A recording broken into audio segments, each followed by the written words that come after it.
Hi everyone, welcome back to my channel. My name is Fisayo. I'm a recent MBA graduate, and on this channel I share my creative interests and experiences as an international student navigating life abroad.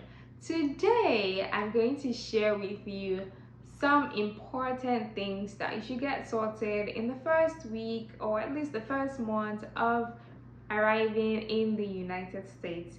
If this sounds like something you're interested in, definitely give this video a thumbs up and keep watching.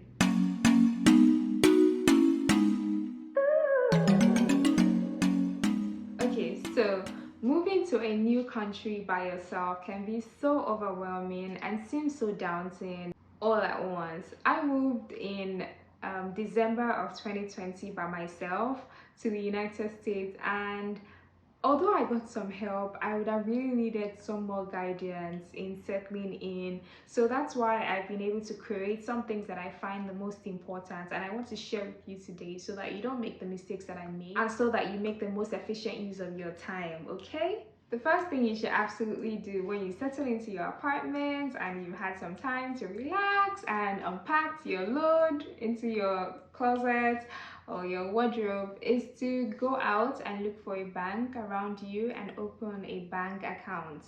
It's very important for student transactions, financial transactions, so that you would receive money if you're a student and you are being paid. You can receive money into that account, you can transfer money out, and you can start to do some financial transactions. When you get to the bank, they'll typically ask you if you want to create a checking account or a savings account. In my case, I opened a checking account. The major difference between a checking account and a savings account is that the checking account is more for short-term, day-to-day access. You can put in money there and get out the money anytime you want, but a savings account is majorly for long-term savings, so you stash funds in there for a long period of time and you don't really get access to it, and the interest rates on that account is typically higher than what you have on the checking account. So it's typically advised that if you want an account where you can be making withdrawals from time to time, you open a checking account, and then if you just have lump sum that you want to save and keep stashed for a long period of time, then you go open a savings account. Now, the next thing you want to do is to apply for a credit card. You want to start building your credit score as a student. And I know that the concept of credit might be foreign to, an international student who is just settling into the United States for the first time. But as you continue to live here, you will find that America is built on a credit system, and they really encourage you to use credit. Your credit score is used to determine how much interest you can get off some particular deals, or how easily or quickly you can access some options. I use a credit card called Deserve, and I'm going to link a referral code in the description box for the first 1,000 people that click on it. You get a $30 credit on your account. How cool is that? So definitely take advantage of it. You can only use it when you're in the United States though. So as soon as you come in here, you download the Deserve app and you use my referral link to create your account. Now, the next thing you want to get sorted is your cell phone carrier. That's your network on your phone.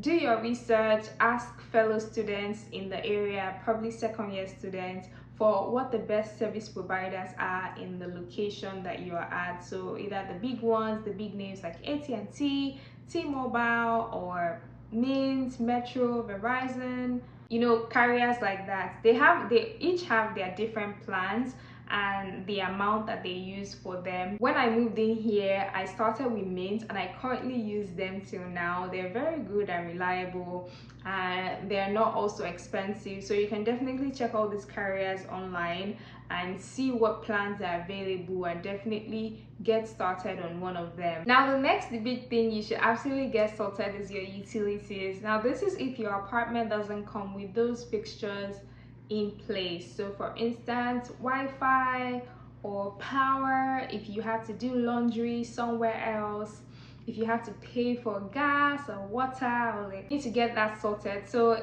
in my first apartment, when I first moved to the United States, it was kind of like a student apartment. So it had Wi-Fi, there was power supply already, although the laundry was on a different floor, but it was still within the vicinity of the area. All of that was sorted. But in the second place that I moved to in my second year, we needed to communicate with Cox. So Cox is the Wi-Fi provider that we use. We needed to get the Wi-Fi adapter and box. We needed to get that. For power supply as well, we needed to call SRP, to get power sorted for us. And laundry, the apartment came with like laundry inside, so we didn't need to go elsewhere to go and sort that out. But definitely with your apartment, you know what you have gotten. If your apartment doesn't come with those utilities sorted, you should absolutely get that fixed in the first week of arriving in the United States. Now, the fourth thing on my list is your student ID, which is what you get in school. It will give you access to student amenities, perhaps your school gym, or like entering into the school hall, school premises, the library. You need to just get in touch with your school to know how to get your student ID sorted. It will give you access to so many things, either online or offline. So definitely get that card, get that document sorted in your first week of arrival. Now, my fifth point, which may not necessarily be in your first week, but I advise you to do it in your first month, is for you to get a state ID. Now, your only means of identification as an international student is your passport. And you don't want to be carrying your passport everywhere like I did for an entire year. You don't want to do that, just so that it doesn't get lost. So you should absolutely go online to check out how to apply for a state ID from your state. That will just give you like a card that you can take around as an identification. So if you're going to places that require an ID, or if you are traveling out of the state, you can definitely just show your card, your state ID, instead of carrying your green passport up and down. Okay, so in order to apply, you need to go to the website for the state, fill in the application form, and submit some documents that are required, and then they will allow you to choose an appointment date. You go in there, also show those documentation, and after the interview in about 2 weeks, they will send you the state ID. Now, the sixth thing that I advise is for you to get a social security number. You can only get this if you have a job. So it could be a student job, an on-campus or off-campus job. If you have a graduate assistantship, definitely get an authorization letter from your school that would allow you to apply for a social security number. There are some jobs that you get that you would not be able to be paid unless you have an SSN. So ahead of your internship in the summer or your full-time role when you graduate, you should definitely plan to get your SSN sorted.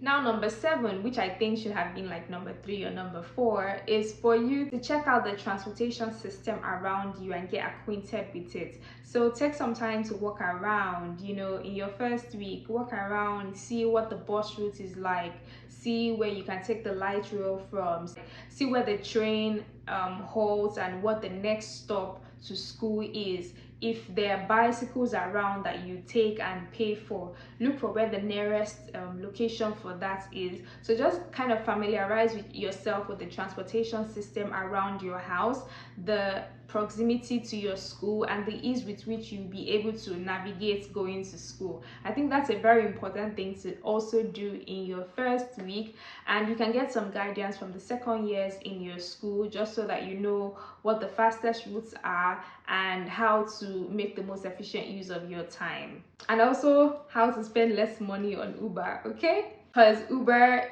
it is expensive. It's not for everyone. It is expensive. Wow, if you know where that line came from, just drop it in the comments. Okay, so the 8th thing on my list, which I believe you should get done in your first month, is taking vaccines or immunizations if they are required for your school and you haven't taken them in your home country. So many schools require you to take some vaccines ahead of coming to school physically. So I would advise you to get familiar with the health center in your school, go pay them some visits, see how things work there, see how easy it is to book an appointment, and actually like go in there and speak to the medical personnel there, just so that you can familiarize yourself in case you need to come there for an emergency visit or just for like any kind of treatment whatsoever. So get familiar with the health center of your school, and whatsoever vaccines or immunizations or treatments that you need to get done, make sure you get it done. You typically have health insurance as a student, so maximize that. Everything that you'd possibly get for free, make sure that you maximize it and you use it to your own advantage. Now, the final thing on my list is a driver's license. This is only important if you know how to drive or you want to learn how to drive. So definitely in your first month, if it's not too much for you, you can definitely try to get your driver's license, and that could also serve as a means of identification for you, so you don't have to carry your passport up and down when you are going out. If you found this video interesting to watch, definitely give it a thumbs up. Let me see your comments below, what things you took out of this video, what items you would actually be working on when you arrive in the United States. If you're already here, let me know which of these things you actually did in the first week, which ones you postponed, which ones you have not done. Let me see it in the comment section. Don't forget to subscribe to my channel and hit the notification bell right beside the subscribe button. Thank you again, and see you in my next video. Bye.